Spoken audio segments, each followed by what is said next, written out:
নম্বর ভবনে আগুন ধরেছে। সাথে সাথে আমাদের 1:54-র মধ্যে আমাদের এখানে আমাদের ইউনিট পৌঁছে যায়। এই পর্যন্ত আমাদের এখানে 19টা ইউনিট নিয়োজিত করা হয়েছে, বাট এর মধ্যে আপনার 10টা ইউনিট ফিজিক্যালি কাজ করেছে, কারণ এখানে গাড়ি প্রবেশে কিছু সীমাবদ্ধতা আছে। বিশেষ করে বড় গাড়িগুলি ঢুকানো কঠিন ছিল, বাট আমরা আমাদের বড় যে লেডার যেগুলি আছে, এপিএল যেগুলিকে বলি, সেগুলিকে এখানে সামনের গেট ভেঙে আমরা 2টা গাড়ি ঢুকিয়েছি এবং বর্তমানে আমরা আগুনকে কন্ট্রোলে নিয়ে এসেছি।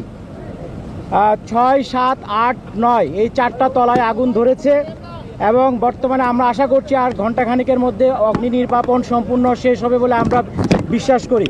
বর্তমানে আমাদের ফায়ার ফাইটাররা দালানে পার হওয়ার সময় একটা দ্রুতগামী ট্রাক তাকে আঘাত করে এবং তাকে হাসপাতালে নিয়ে যাওয়ার পর ঢাকা মেডিকেল হসপিটালে তাকে মৃত ঘোষণা করা হয়। ইন্না লিল্লাহি ওয়া ইন্না ইলাইহি রাজিউন।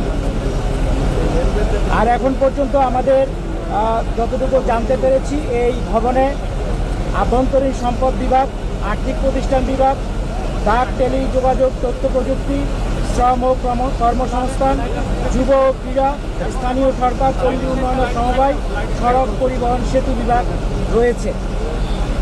আপনাদেরকে আমাদেরকে জানানোর মতো এই পর্যন্ত আপডেট। সম্পূর্ণ শেষ হওয়ার পর আপনাদেরকে